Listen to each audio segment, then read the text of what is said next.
2 दिवसापूर्वी अंजली दमानियाताईंनी बीड जिल्ह्यामध्ये येऊन 2 समाजामध्ये तेढ निर्माण हो असं वक्तव्य केलं असून वंजारा आणि मराठा समाजामध्ये इथं वादंग लावायचं काम चालू आहे आणि इथं वंजारी समाजाचे कर्मचाऱ्यावर भरपूर बोलण्यात आलेलं आहे त्यांच्याकडून. असं काही नाहीये की इथं वंजारी समाजाचेच कर्मचारी आहेत. इथं कलेक्टर साहेब वेगळ्या समाजाचे आहेत, एसपी साहेब वेगळ्या समाजाचे आहेत.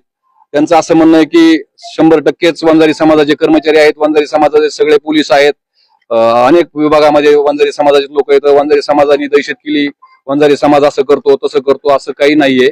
इथं वंजारी समाजालाच भयभीत करून सोडलं ह्या बाहेरून येणाऱ्या लोकांनी.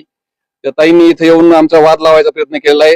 आम्ही आताच ग्रामीण पोलीस स्टेशनला येऊन इथं PI साहेबाला निवेदन दिलेलं आहे. त्यांच्यावर गुन्हा नोंद करण्यात यावा असं आमचं म्हणणं आहे. पण ग्रामीण पोलीस स्टेशनचे PI साहेब यांनी आतापर्यंत काय गुन्हा नोंद केलेला नाही. आमची हात जोडून प्रशासनाला आणि डिपार्टमेंटला विनंती आहे की त्यांनी आम्हाला न्याय द्यावा आणि संबंधित ताईवर कठोर कायद्यानुसार गुन्हा नोंद करण्यात यावा. गुन्हा नोंद नाही झाल्यास तुमच्याकडून काय करण्यात येणार? आम्ही इथंच हे आंदोलन करणार आहेत.